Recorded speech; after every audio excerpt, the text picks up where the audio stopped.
I wanted to commit suicide. I wanted to take my own life there and then. I knocked on the door of a church. He looked at his watch. Sorry, mate, we're closed now. Really? And I'm emotional. And I'm absolutely ready just to throw my hand.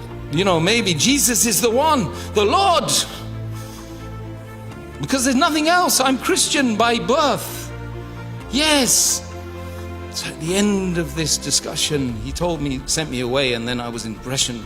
I was looking at the night sky, and I was crying in the sky, crying about the sky, crying about the astronomy, crying about myself because of the pitiful nature of the fact that I didn't know where I was and who I was. Then I got on Monday morning and knocked on the door of the church. I said, that's it. I'm ready. Who is God? Who am I? What's my purpose? Have you ever thought about doing a theology degree? I've waited 3 days. I don't want to wait anymore. Tell me, who is God? He said to me, I can't help you. I hightailed it, ready to commit suicide. No point. What's the point of having life without a purpose? The tree has a purpose. Why don't I have the purpose? The star has a purpose. The earth has a purpose.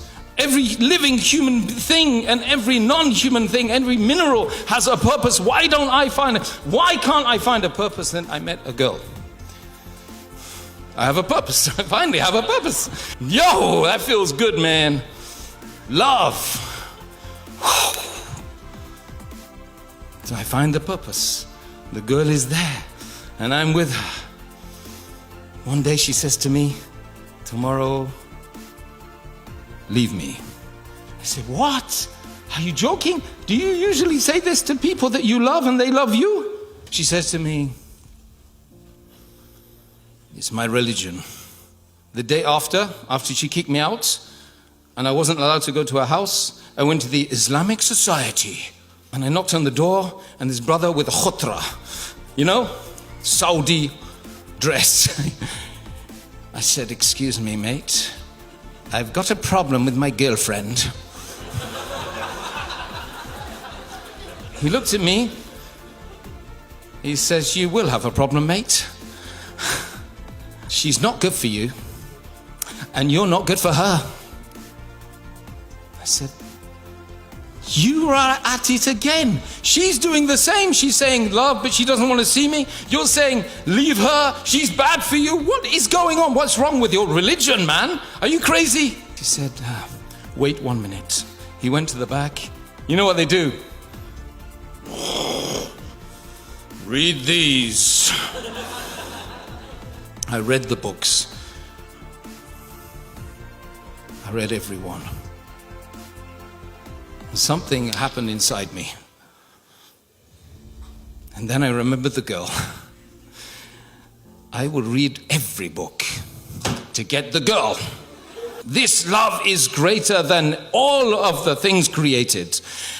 So I will read the books. So I kept reading the books. I kept meeting them in the Islamic Society. I learned how to pray. Read Al-Fatiha.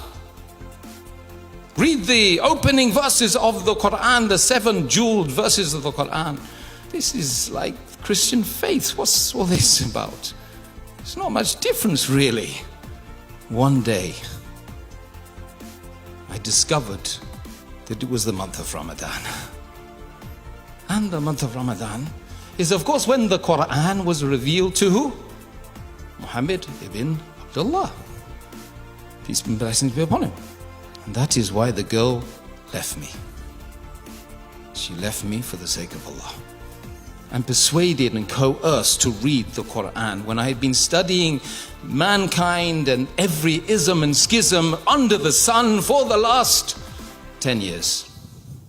In the month of Ramadan, when Allah sent the Quran, He sent the message to my heart through something I loved incredibly. Allah had put that person there for me so that I would read the Quran. 2 days later, because it was the month of Ramadan, they kept telling me, you know how to get closer to God? So I'm thinking, yes, get closer to God, I can marry the girl. That's it. Amazing. amazing. Yes. What can I do? Fast.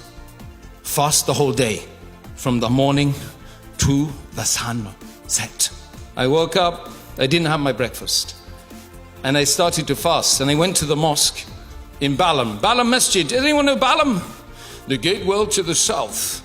So I went into the mosque. And I saw myself. I reflected upon myself. I had no food. I had no lunch to have. I had no breakfast.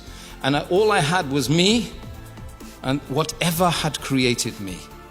Between me and that was no barrier. That's the way it felt. It felt like, I'm telling you, it felt like somebody had removed the blindfold. Somebody had taken, stop. So anyway, this last thing happened to me. Whilst I was fasting, it was like emancipation. But the thing is, right at the last bit, right, when I was, after the fast, I broke the fast, and I went home, the guys were clubbing, and they were telling me, come do this thing. I had to make a decision. Either I'm going to go clubbing, and then go back to the masjid. So at the end of it all, I chose the masjid. I went to the masjid, I took shahada. 300 men hugged me. I have never been hugged by even my father. My mother used to tell me, your father didn't hug you. I didn't hug you that much. I'd never been hugged by a man. I thought, what the hell is this, man? I mean, 300 guys. I left. I knocked on the door of the girl. I said, I want to apologize to you. But the thing is, the most important thing was that I found the goal, I found the truth, and may Allah subhanahu wa ta'ala guide us all to be upon that truth. May Allah subhanahu wa ta'ala, God, the Almighty, allow all of us to find the truth. May Allah bless all the brothers and sisters who've made this conference possible. May Allah subhanahu wa ta'ala bless all of these incredible people that have turned up at this conference. And may Allah allow us to see a time when we normalize Islamic principles in the West. Ameen. Assalamu alaikum.